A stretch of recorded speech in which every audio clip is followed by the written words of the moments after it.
kegiatan kita akan mendapatkan materi tentang persekutuan gereja di dalam refleksi filsafat. Untuk tidak memperpanjang kata, saya undang pemateri kita, Bapak Dr. Norbertus Jegalus untuk mengambil tempat di depan. Mari kita berikan tepuk tangan.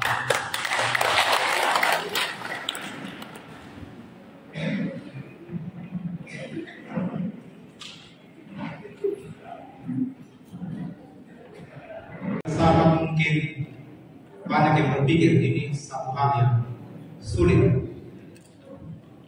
mengeras otak dan pikiran kita sore-sore ini. Baiklah di cuaca yang mendung-mendung begini, kita mendengarkan pemaparan filosofis supaya kita menjadi semangat kembali, mata kita jadi terang kembali. Apalagi sebelumnya kita sudah snack bersama. Filsafat di Fakultas Filsafat Unwira Kupang, Seminari Tinggi Santo Mikael Penhui Kupang. Sebelumnya sebagai awam mengajar teologi di bawah bimbingan Dr. George Gilberger pada STFK Ledero, menyelesaikan sarjana filsafat pada STFK Ledero, magister atrim filsafat dan doktor filsafat di Jerman, dan terbaru postdoktoral di Iowa, Amerika Serikat. Selanjutnya, waktu sepenuhnya saya serahkan kepada Pak Robert untuk memaparkan materi untuk kita sekalian pada sore hari ini. Saya menyampaikan selamat bertemu karena saya yakin bukan pertama kali saya hadir di paroki sore Dolorosa ini. Beberapa kali pertemuan, tapi di gedung yang lama. Masih waktu itu Pastor Profi Pater Dago ada depan saya, dan saya hitung sekitar 2 kali, 1 kali dengan OMK 3 kali. Dan ini untuk pertama kali pertemuan yang menghadirkan tidak hanya pastor tapi juga DPP, bahkan komponen-komponen penting dalam itu pertama. Jadi selamat bertemu. Dan kegiatannya ini baru bagian pertama dari seluruh agenda Keuskupan Agung Kupang yang akan diselesaikan pada bulan Agustus. Hal yang kedua yang bisa saya sampaikan, di depan kita ada tulis hari studi. Hari studi berbeda dengan rekoleksi, berbeda dengan muspas. Muspas pasti ada kita musyawarah saling.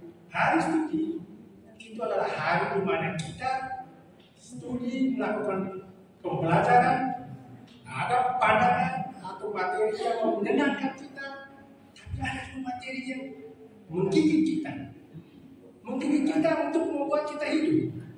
Itu hari studi.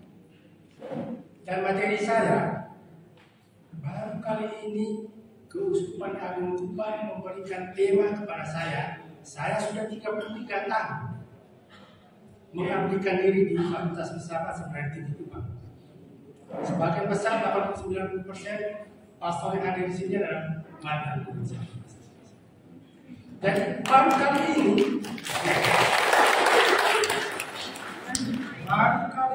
Keuskupan Agung Kupang memperintah patrinya dari perspektif filsafat. Dan saya menyampaikan terima kasih kepada panitia, termasuk Romo yang terlibat di dalam. Karena dengan tambahan unit filsafat itulah ya, sebenarnya gereja Keuskupan Agung Kupang perlu dibangun.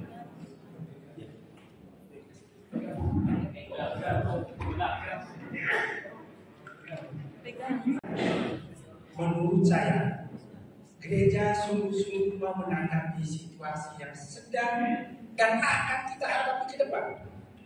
Saya punya pengalaman, saya punya pengetahuan, saya belajar. Bukan saya sampaikan hari ini bukan pengetahuan pengalaman. Pengalaman saya 7 tahun di Jerman, Saya pernah tinggal di Merauke 1 tahun di Amerika Serikat. Saya pernah berlibur di Texas, tinggal di Merauke. Saya tahu bagaimana dunia barat yang menjalankan gereja di tempat masing-masing keuskupan dan gereja. Bukan hanya pengetahuan. Kemudian yang berikut, saya punya pengalaman perjalanan saya keliling keuskupan di Indonesia. Saya keliling keuskupan bersama musuh Petrus juga. Karena saya juga adalah salah satu abang yang mengabdikan diri di Konferensi Balik Gereja Indonesia yang tahun ini kita rayakan 100 tahun. Dua periode saya di sana. Romo Maxi Undria itu yang sudah mengabdi di KBI, Romo John Usai, dan saya, dan yang sekarang lagi mengabdi di sana adalah Romo Ambros dan Romo Sipri, Ambros Selatan. Jadi kita ada 5 orang yang mengabdikan diri di tingkat KBI. Saya keliling keuskupan Indonesia dan saya tahu bagaimana situasi pastoral di setiap keuskupan di Merauke. Yang terakhir, kegiatan kami adalah di ujung baratnya di Nias, 1 jam dari Medan. Saya juga sudah sampai di ujung timur, di Papua, di Sorong, dan di Jawa, Sulawesi, Kalimantan. Saya punya pengalaman benar. Dan karena itu saya sharingkan hari ini, ya sedikit untuk menantang kita semua bahwa kita perlu juga belajar dari tempat. Itu yang kedua. Yang ketiga, judul hisapa dari panitia memberi judul persekutuan gereja dari perspektif hisapa. Dan kemudian saya pertimbangkan, wah ini kalau judulnya begini, ini terlalu luas. Nanti saya mau bicara hisapa dari mana? Karena dalam sejarah gereja, iman Kristiani atau agama Kristen itu lahir di Yahudi, wilayah Yahudi, Yerusalem. Begitu dia keluar dari wilayah Yahudi dan masuk di wilayah Yunani, agama Kristen bertemu dengan Isa sampai dengan sekarang. Karena itu tidak ada satupun dokumen gereja, doktrin gereja, teologi gereja yang dimengerti murni dari teologi saja. Kalau mau kita mengerti sungguh-sungguh doktrin teologi itu, maka kita harus mengerti karena sumbernya latar belakang pemikiran itu adalah sama. Ya, itu yang mau saya sumbangkan sebentar. Nah, karena judul tahun 2 filsafat, maka saya sebutkan lagi persekutuan gereja ini ya, di era postmodern. Dalam sejarah pemikiran filsafat itu ada perkembangan filsafat Yunani kuno, abad pertengahan, filsafat modern, dan yang terakhir ini namanya, yang sekarang kita alami, namanya filsafat kontemporer. Nah, di era filsafat kontemporer ada satu aliran pemikiran yang disebut postmodernisme. Jadi, kalau Konsili Vatikan kedua dulu, dia menghadapi tantangan di Eropa, yaitu tantangan modernisme, yaitu mengandalkan akal budi. Segala sesuatu diukur dengan akal budi. Itu tantangan gereja. Maka di Jawa gereja buat konsili. Sekarang gereja lagi ditata, bukan lagi modernisme, tapi ditata apa yang disebut postmodernisme.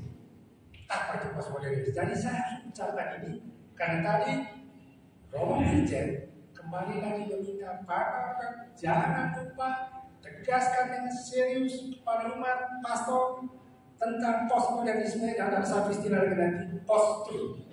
Pasang benar. Itu penting. Ada 2 pesan tadi. Pertama tentang itu, yang kedua tentang kalau boleh singgung juga tentang politik. Saya catatkan begini, Romo. Karena tentang politik nanti bulan Agustus. Tidak, sebaiknya juga pelan-pelan yang disampaikan meskipun nanti tema sebenarnya bulan Agustus. Oke, tergantung dari forum, bukan saya. Silakan. Kemarin juga di Kupang politik juga diangkat, tapi bukan tema kita khusus politik kesempatan ini. Oke, jadi postmodernisme itu adalah satu gaya pemikiran di mana kalau postmodernis berpendapat bahwa tidak ada yang namanya yang berlaku universal, tidak ada prinsip Yang ada adalah apa yang pas menurut saya. Jadi tolak universalisme. Coba bayangkan, ya gereja Katolik berada di tengah yang roh pemikiran seperti ini, sementara gereja Katolik satu-satunya yang institusi agama yang menekankan universalisme. Gereja Katolik universal. Dan Keuskupan Kupang adalah gereja partikular, salah satu. Nah sekarang kalau dengan hadirnya postmodernisme ini, bahwa tidak ada yang namanya universal. Yang ada adalah apa yang saya alami, apa yang saya lakukan dan itu pas dengan saya, itulah yang saya lakukan. Dan inilah tantangan yang kita hadapi. Postmodernisme. Kemudian bersama dengan postmodernisme lahir lagi namanya post-truth. Kalau diterjemahkan pasca kebenaran, sesudah kebenaran. Tapi intinya maksudnya begini. Kalau sebelum ini pandangan kita bahwa kebenaran itu hanya satu, tunggal. Di mana saja. Paus mengatakan A seluruh dunia ini. Uskup mengatakan A seluruh keuskupan ini. Pastor Proki mengatakan A seluruh Proki. Ya, itu dulu. Sekarang dia sebut post-truth, pasca kebenaran, sesudah kebenaran. Intinya apa? Dia mengatakan tidak ada kebenaran tunggal. Yang ada adalah kebenaran menurut saya. Coba bayangkan bagaimana gereja kita di tanah. Nah, tadi kembali lagi Vincent menyampaikan karena tolong karena terima kasih karena kemarin itu sudah membukakan ya mata kita semua bahwa kita yang berada di tengah roh postmodernisme. Jangan dijebak pada itu bapak-bapak pemikiran Eropa dan segala macam. Ya hati-hati, oke ada benar ada tanah. Tetapi kan de facto sekarang sudah ada orang-orang posmo di keuskupan kita, di paroki kita. Pastor ngomong begini dan itu kenapa pastor? DPP ngomong itu kenapa DPP? Kami tidak mau begitu, kami mau begini. Ya itulah model-model postmodern di tingkat bawah. Coba anda bayangkan, di ketua KB ngomong begini-begini dan itu menurut ketua KB, menurut saya bukan begitu. Itu sudah ada roh postmodern. Dan karena itu hari ini kita bicarakan bagaimana persekutuan gereja ini di era postmodern, era yang sekarang lagi menantang kita semua.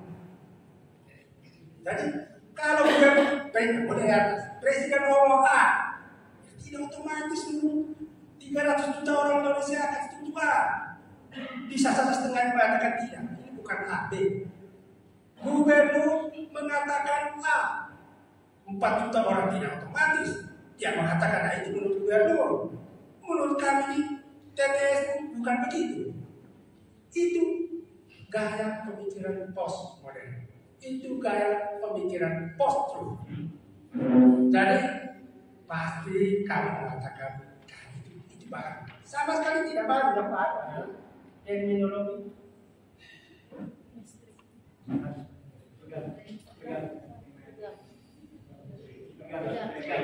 Substansinya sudah ada, suasana sudah ada di antara kita semua.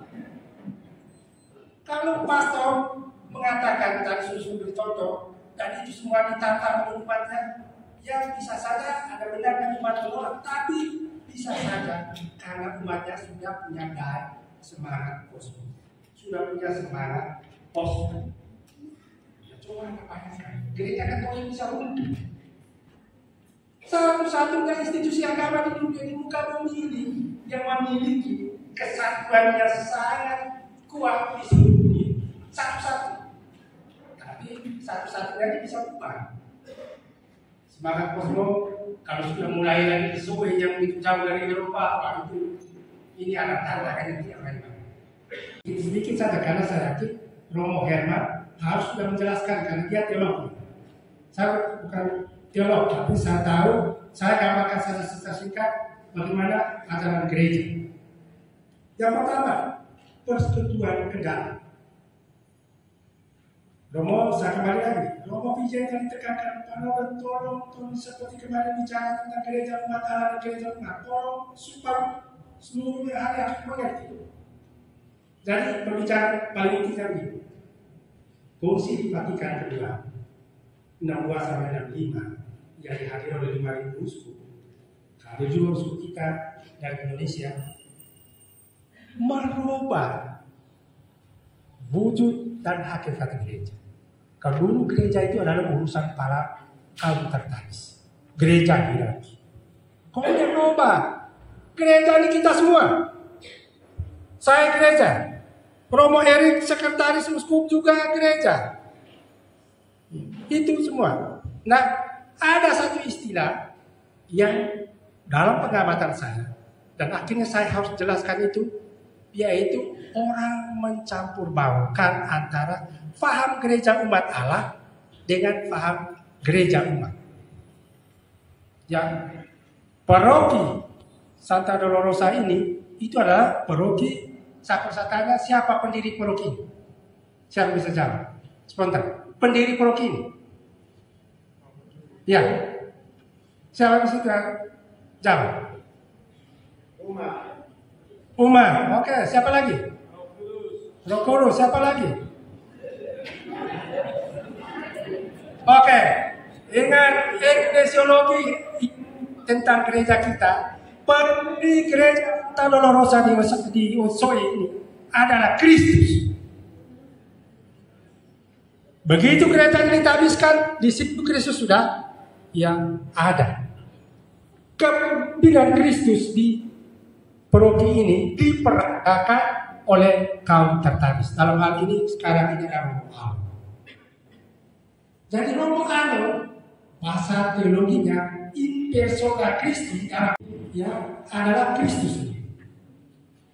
Nah, dalam kerangka itulah maka hadir yang pandangan baru dari Konsili Vatikan kedua, bagaimana dengan umatnya? Kalau abang, saya, ada semua yang hadir yang awal-awal dari ini. Konsili Vatikan kedua Roma. Wah, gereja ini bukan urusan imam, bukan gereja Gampleus, bukan gereja para imam, bukan gereja para hierarki. Gereja adalah semua mereka yang dibaptis dalam nama Kristus, itu adalah gereja. Lahirlah paham umat Allah. Saya beri contoh pengalaman langsung. Itu di Uskupan Lampung Kupang. Di paroki di Kota Kupang, saat ini masih putra di Kota Kupang. Uskup hadir, saya juga hadir. Dan pastor paroki tampil bicara mengumumkan di depan umatnya. Ya umat Allah yang saya hormati, langsung Petrus sudah muncul, Petrus sudah sama. Kau itu juga umat Allah, saya umat Allah. Jadi intinya bahwa faham umat Allah itu adalah semua orang dibaptis dalam nama Kristus. Norbertus juga umat Allah, Romo Erik juga umat Allah, Bapak Uskup umat Allah. Yang bedanya Bapak Uskup itu umat Allah tapi bukan umat. Romo Erik umat Allah tapi dia bukan umat. Jadi jangan campur baur. Dari saya minta juga Pastor Paroki memberikan pemahaman yang baik dengan hal-hal praktis seperti ini. Jangan sampai nanti di Paroki umumkan yang umat Allah yang saya hormati. Artinya kami tahu semua pemahaman gereja umat Allah ini. Beda umat Allah dan umat. Kemudian dari istilah berikut itu gereja umat. Gereja umat maksudnya bahwa kalau sebelum Vatikan umat itu pasif. Pembangunan apa saja, termasuk seperti contohnya pembangunan dulu, melibatkan umat Allah. Maka muncul istilah gereja Dolorosa adalah gereja umat. Dalam pengertian ini, tetapi gereja ini tetap gereja Kristus. Jangan sampai terjadi seperti pengalaman yang sama alami juga sampai saya diundang untuk memberikan materi di sana. Itu di Polres. Karena mereka berbangun untuk paroki. Habiskan uang, habiskan kendaraan, kemudian untuk kepada pasti. Mereka pandang pastor, ada orang yang bekerja di situ. Dan mereka harus seperti mereka yang memiliki gereja, DPP memahami dirinya seperti DPR di kabupaten dan pasti memberi pada seperti upah. Yang ini kita lihat. Dan mereka mundur, mereka di sini. Ya, terjadilah tabrakan. Harus sudah katakan, meskipun ada perkataan membangun apa di provinsi atau di provinsi mana saja, ingat itulah gereja Kristus. Ya, kan kita orang Katolik mengerti karena kita berada di saudara kita yang ini. Itu seperti oke, selesai. Nanti kira-kira apa silahkan pesan. Ini gereja rumah ini, Pak Romo Wijaya pesan karena merasakan laporan beliau kepada Mapusku bahwa menurut tadi siang yang membicarakan dari tanggapan serius dan itu membantu umat. Akhirnya tadi ya beliau sampai bertolong bicara lagi tentang model posku dan gereja umat Allah dan gitu. Oke, selesai tentang gereja. Ya betul. Dengan gereja Kristen kita mengeluarkan para uskup. Para uskup waktu sidang Konsil yang kedua mengeluarkan satu dokumen namanya Unitatis Reintegrasi tentang kesatuan gereja. Itulah nanti melahirkan semangat gerakan ekumenis. Ya, saya sedikit gambarkan bagaimana perdebatan. Perdebatan begini. Para unsur konservatif mendefinisikan gereja Kristus. Gereja Kristus adalah gereja Katolik. Yang dipakai adalah kemudian bapak usul yang progresif ya ini definisi gereja. Bagaimana saudara kita yang protestan yang ini apa mereka bukan gereja Kristus? Akhirnya terubah definisinya gereja Kristus terdapat di dalam gereja Katolik. Kata yang dipakai kata lain subsisting in terdapat di dalam gereja. Apa artinya? Artinya gereja-gereja Kristen, gereja-gereja itu juga gereja Kristus. Tentang gereja-gereja Timur Katolik, kita gereja Katolik Barat, Roma. Namanya ya Orientalin Ecclesia. Gereja Katolik Barat, gereja Katolik Roma ini tetap memperhatikan ya gereja saudaranya. Ya, sama, mereka punya imam, mereka punya tutup juga. Tapi yang berbeda, perbedaannya imam berikan. Ya. Saya pernah tinggal sama-sama di Senayan Tinggi, saya tinggal di Jerman, tinggal di Senayan Tinggi sama-sama dengan mereka. Katolik Roma dan Katolik ya Timur. Ya. Dan ada bedanya mereka menikah. Tapi kalau tidak menikah, maka mereka itu yang dipilih Petrus. Ingat Komisi Vatikan II mereka hadir. Mereka yang memberi sumbangan negara mereka itu kalau boleh ya, kami pakai pasang hati lagi di itu mereka tidak kapan kamu mau kembali. Oke, maju lagi. Masih ada lagi dokumen lain bagaimana kita bekerja sama dengan anak Islam itu mudah. Ada. Gereja mengeluarkan dokumen namanya Nostra Aetate. Selesai. Itu bagaimana mereka yang tidak beragama tidak beriman pada Tuhan. Gereja Katolik mengeluarkan satu dokumen. Salah satu pasal di dokumen namanya Gaudium et Spes artikel 1921 Lumen Gentium artikel 6 yang mengatakan di sana bahwa kita perlu meragu bersama dengan mereka yang tidak beriman pada Tuhan karena mereka juga adalah ciptaan Tuhan meskipun tidak mereka meragu Tuhan. Jadi gereja punya lembaga yang luar biasa baik untuk bekerja sama dengan siapa saja. Cukup. Yang berikut sekarang kita masuk kepada persekutuan gereja in konkret. Ini dari masalah yang pakai. Kalau yang tadi saya bagaimana persekutuan gereja di dalam gereja? Bagaimana persekutuan gereja di provinsi? Persekutuan atau bahasa istilah resmi dari gereja itu komunion. Persekutuan itu tidak akan terbentuk kalau tidak ada komunikasi.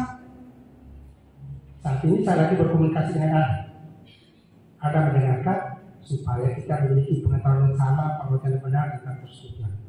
Ini namanya ya komunikasi. Nah, gereja mengatakan ini. Tidak akan mungkin terjadi suatu persekutuan komunion di tingkat provinsi, di tingkat KUB, di tingkat lingkungan, di tingkat apa saja di dalam gereja kita kalau tidak ada komunikasi. Harus ada komunikasi. Coba bayangkan kalau di Proki ada pasar Proki, ada DPD, semua dilantik, tetapi tidak ada komunikasi. Pasar urusin, DPD jalan sendiri. Tidak ada persekutuan. Harus ada komunikasi. Nah sekarang berkait komunikasi itu ada dua gagasan atau dua jenis komunikasi yang harus dimiliki oleh Katolik. Pertama, komunikasi intrapersonal, komunikasi ke dalam diri sendiri. Kalau sekarang saling berkomunikasi kepada anak, interpersonal. Tapi yang saya bicarakan pertama bukan interpersonal, tapi intra, ke dalam diri sendiri. Apa bentuknya? Kemarin pertemuan minggu Pak satu kenal dengan saya kok bisa kita berkomunikasi ke dalam diri sendiri? Bisa. Itu dimungkinkan kita dengan makhluk rohani, bukan ada padanya. Bentuknya apa komunikasi dalam diri sendiri? Bentuknya itu adalah yang disebut akademia refleksi meditasi. Saya untuk bisa berlangkah lima setiap saat. Selesai satu pekan melakukan kegiatan, macam hari ini saya berkegiatan dengan anak, sebentar malam atau besok saya cari waktu. Dulu sebentar 20 menit, 30 menit untuk meninjau kembali apa yang saya alami hari ini. Saya tidak berbicara dengan mulut dan saya diam merenungkan bagaimana boleh bukanya, waktu diskusinya, tanggap menanggap, ada yang orang marah, ada orang tertawa, dan saya juga merasa wah ternyata saya menyampaikan itu ada yang atau yang salah yang akan mengarahkan kita. Oke, keputusan Anda harus begini. Jangan begitu. Itu suara hati. Dan harus dibentuk. Suara hati harus dibentuk tidak otomatis. Dan di situ nanti saya minta pastor Proki punya tugas untuk membentuk suara hati dari umat, supaya mereka memiliki suara hati Katolik. Harus, misalnya kemarin saya ada pemilih. Ya, perjalanan saya, jawaban-jawaban masuk waktu keliling Flores, terutama di ini, dalam pertemuan dengan para pastor di satu ketika Pak, ya, ini adalah apa dengan Mamer pada waktu itu, pertemuan semua pastor, berkaitan politik. Waktu berkaitan kita mempersiapkan integritas. Ada yang menjawab ini, pastornya, kita harus tenaga, harus kita punya sikap, ya karena nanti kita harus pilih pada suara hati. Mau dia tambahkan lagi, suara hati dan suara Tuhan. Wah, ini saya tantang itu pastor.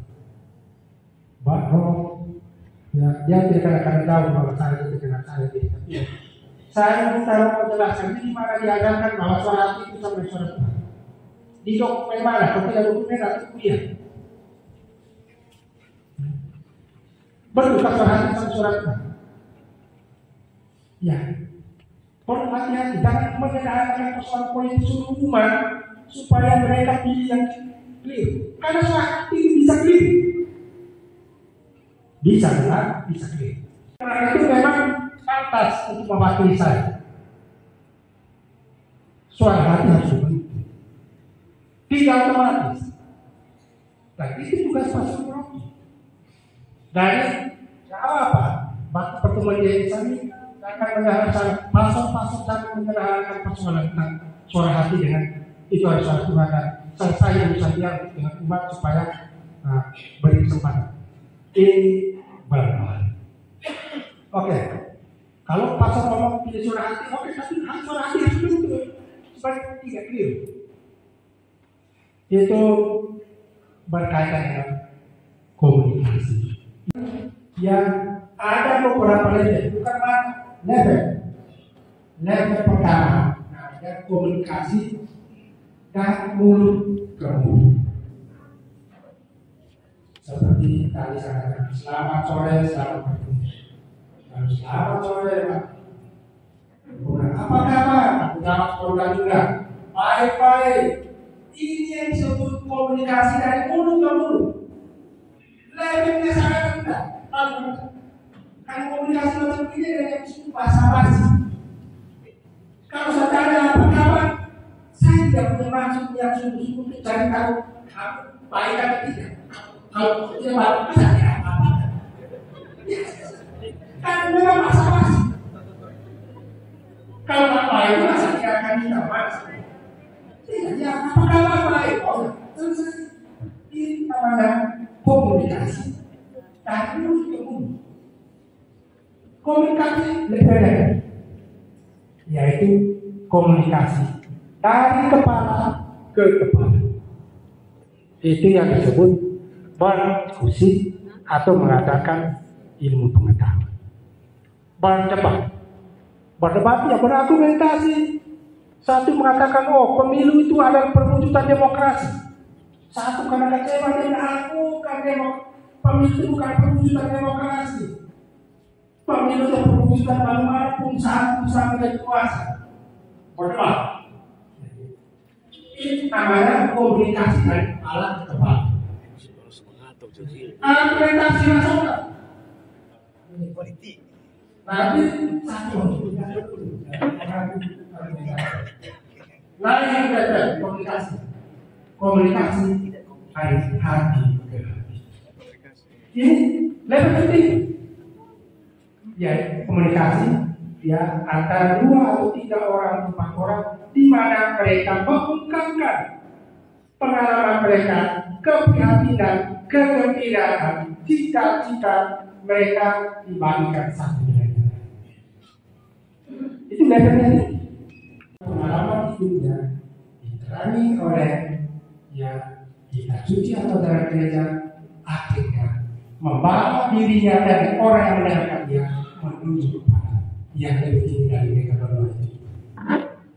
Ingat khotbah seorang pastor. Ya, tapi secara tahun ini khotbah seorang pastor harus sampai pada level ke-4 itu. Tapi kalau ada pastor akan pengetahuan teologinya, pengetahuan eksegesi, pengetahuan filsafatnya, dan akhirnya dia hanya sampai pada level kedua. Komunikasi dari kepala ke kepala tidak berubah buat hidup umat. Dan komunikasi di paroki harus memang ada dari mulut ke mulut, dari kepala ke kepala, dari hati ke hati, dan dari iman ke iman. Komunikasi hari ini saya 3 level atau 4 level sekali bisa tahu.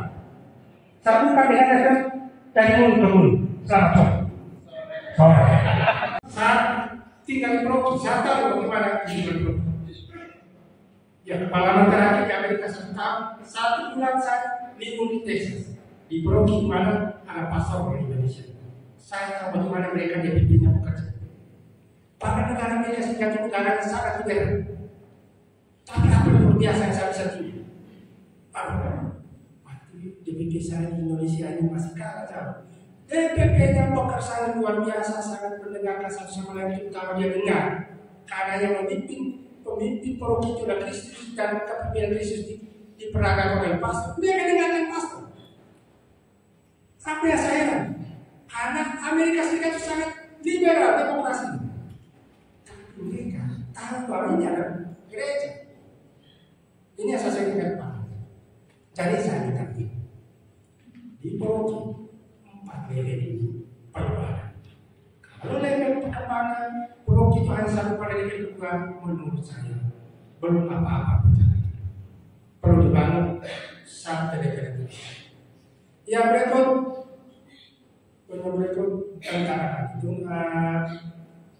persekutuan gereja dan postmodernisme yang tadi kita sudah bicara. Poin yang pertama adalah di era postmodern ini, di era post-truth ini, orang-orang Katolik menuntut demokrasi di dalam gereja. Kalau tema ini saya yakin beberapa paroki di sini di wilayah TTS sudah sampaikan tentang kristokrasi dan demokrasi. Saya sampaikan di sini sudah pernah. Ya, saya sudah pernah sebut tema ini. Nah, saya orang pertama, saya bulan 2008-2009 saya mengintroduksi istilah kristokrasi di Indonesia.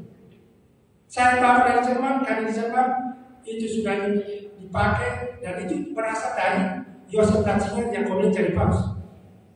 Joseph Ratzinger mengatakan gereja Katolik tidak bisa menggunakan prinsip kristokrati, bahasa Jerman kristokrati, ya, kristokrasi. Tidak bisa pakai demokrasi, yang bisa dipakai itu kristokrati, bukan demokrati. Dia sebut begini, di Kirche ist keine Demokratie, bahasa Jerman. Jadi gereja bukan sebuah demokrasi. Kenapa? Ya, mungkin ada yang ada di sini para politisi, orang-orang partai politik. Saya pulang 2009, saya memperkenalkan dan saya mengundang semua para politisi-politisi yang untuk membicarakan ini. Sudah Katolik. Ya, bersama dengan itu ada 4 partai politik di tingkat provinsi. Saya adalah konsultan ahli.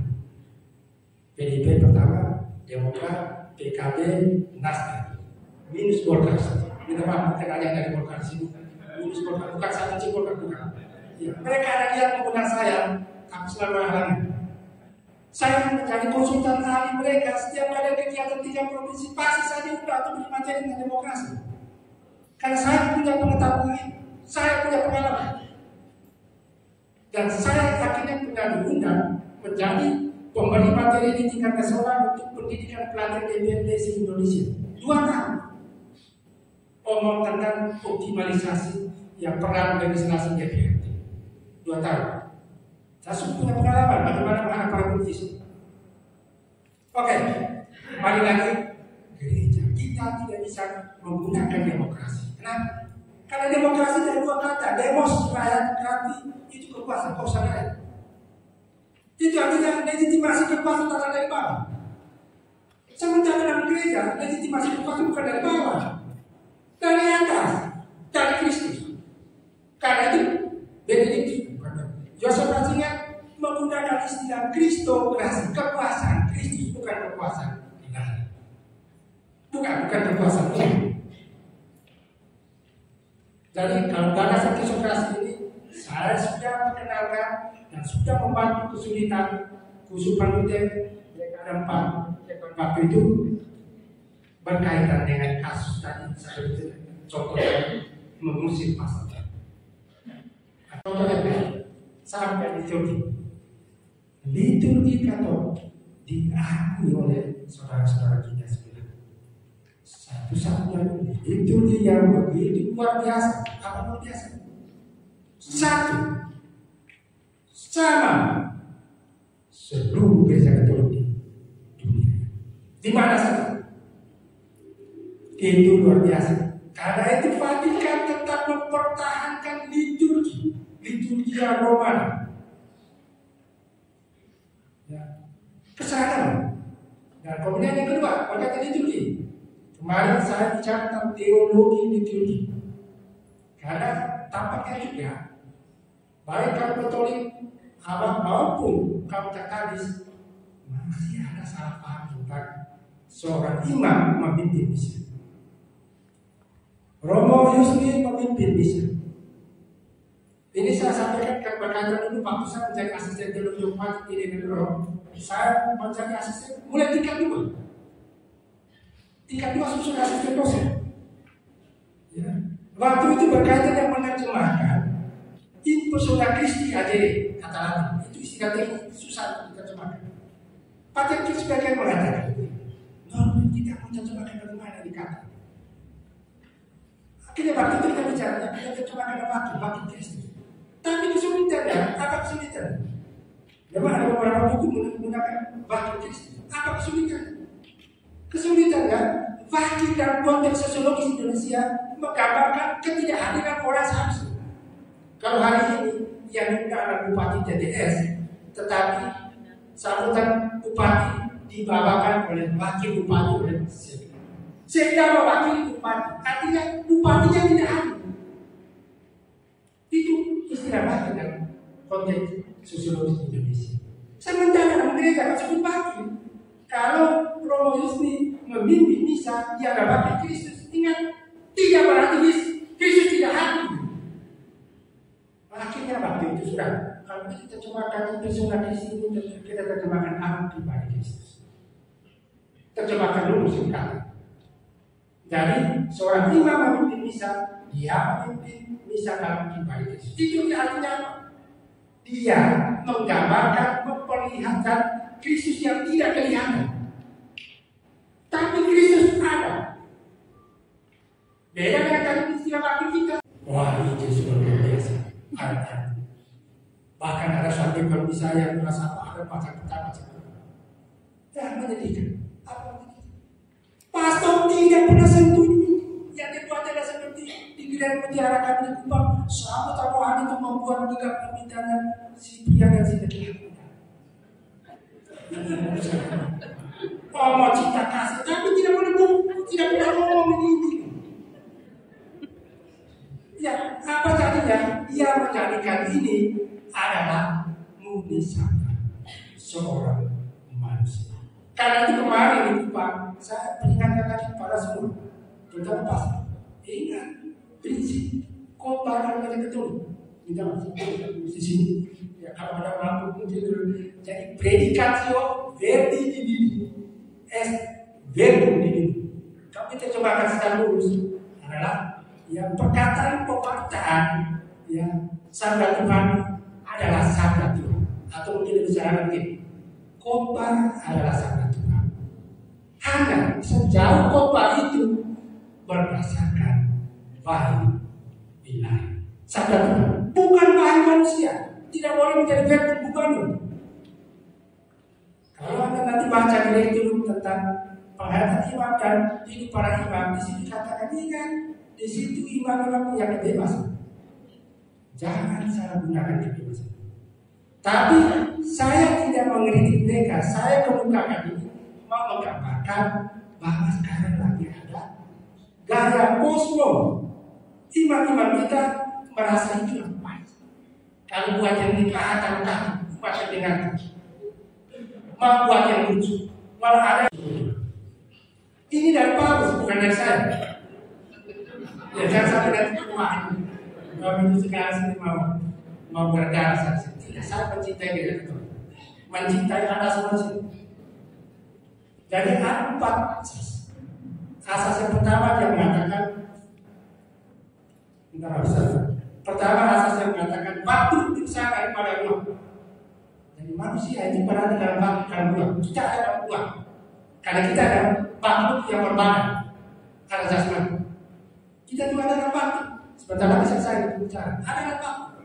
Hanya Tuhan saja tidak ada dalam ruang, tidak ada dalam waktu. Nah, Komitmen Paulus mengatakan waktu adalah keperluan, ruang adalah keterbatasan. Contoh ruang ini dia tidak mampu membuat sesuatu. Itu gambaran bahwa ruang keterbatasan. Kalau waktu dia punya luas dan itu tidak menuju pada keperluan. Kemudian Paulus mengatakan, karena itu kita harus lebih mengutamakan waktu daripada ruang. Kenapa harus mengutamakan waktu? Karena ruang, karena dia terbatas, maka orang akan cenderung menggunakan kekuasaan. Sedangkan waktu, karena waktu luas, maka dia menekankan proses. Ingat, selalu ada kemungkinan 3 blok, 3 lingkungan, kapela, stasi. Untuk apa kita mau ngomong lama-lama? Putuskan saja, tidak mau proses. Akhirnya ketua DPP, ketua lingkungan, atau mungkin juga pastor menggunakan kekuasaan yang putuskan saja. Oke, Paulus katakan apa? Jangan sampai kamu mengabaikan keterlibatan. Proses penting. Jadi saya tadi pastor DPP bekerja sama membicarakan apa saja dan harus menghargai proses. Jangan hanya tekankan hasil. Kalau tekankan hasil, cenderung jatuh pada apa? Otoriter, gunakan kekuasaan. Itu yang Paulus ingat. Yang kedua, kesatuan menang atas pertentangan. Nah, ini juga. Jadi Paulus mengatakan begini, ada 5 artikel. Pertentangan, konflik itu hal yang biasa dalam hidup bersama. Dalam perjalanan bersama kita, pasti ada konflik. Bohong kalau saudara tidak konflik di blok ini, tidak konflik di orang, tidak konflik ini, oleh Bapak tidak ada konflik. Itu omong kosong. Itu berarti tidak ada dinamika di sana. Pasti ada konflik, pasti ada pertentangan. Paus sangat yakin. Yang hanya Paus mengatakan, meskipun itu adalah selalu hidup bersama kita, pertentangan selalu hidup bersama kita, tapi kita harus mengutamakan kesatuan. Tidak boleh tenggelam dalam konflik, tidak boleh tenggelam dalam pertentangan. Jadi pertentangan itu adalah sesuatu yang wajar. Nah, ini semua diambil dari filsafat. Dan filsafat ini disebut idealisme idealisme. Jadi ternyata lebih penting daripada gagasan. Oke, Paus katakan ini. Kalau kita mau melaksanakan sesuatu harus ada gagasan. Tidak boleh tanpa ada gagasan. Tetapi Paus katakan kita tidak boleh tenggelam dalam gagasan. Oh, kita mau buat ini rapat. Mau gagasan bagaimana merencanakan itu. Rapat hari ini minggu ini terjadi, rapat lagi minggu depan. Minggu berikut, gagasan semakin berkembang, tidak bisa kontrol lagi. Paus mengatakan gagasan itu penting, tidak boleh tenggelam dalam gagasan. Harus ada perwujudan, harus ada kegiatan. Oke, jadi silakan kita berdebat, rapat, tetapi kita tidak boleh berlarut-larut atau hanya pakai. Oh sudah, bagaimana? Sudah Bapak, sudah Bapak sudah kan sudah lama. Para masih tetap gagasan terus. Ternyata saudara usaha mengabsorбkan dirinya sekian sampai dia melepaskan keseluruhan itu.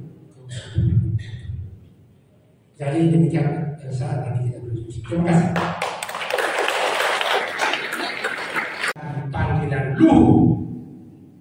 Dan salah satu bentuk panggilan dari amal kasih sejauh itu mengusahakan kesejahteraan. Jadi politik dibagi dengan panggilan luhur. Jadi Pak Apon meskipun gagal itu panggilan luhur. Sudah luar biasa ambil bagian. Siapa lagi yang sukses? Profesi yang kepala saudara kita yang 3 orang itu panggilan luhur.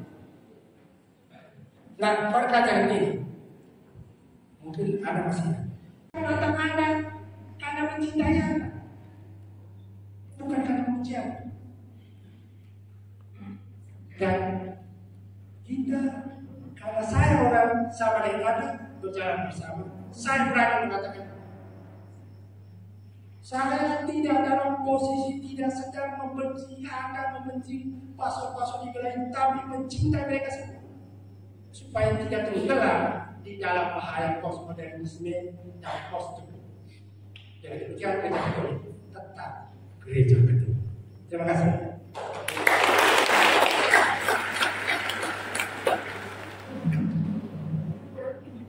Sekali lagi terima kasih untuk Bapak Dr. Norbertus Sigalus yang telah memberikan kita pencerahan filosofis sore hari ini. Saya ajak kita sekalian memberikan tepuk tangan yang meriah.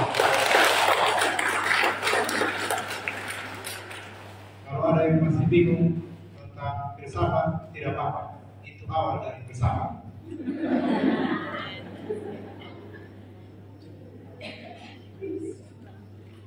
Saya kira pertemuan kita sampai di sini saja. Setelah ini saya persilahkan Pak Menor untuk mengambil kembali tempat posisi di bawah dan saya kembalikan mic kepada MC.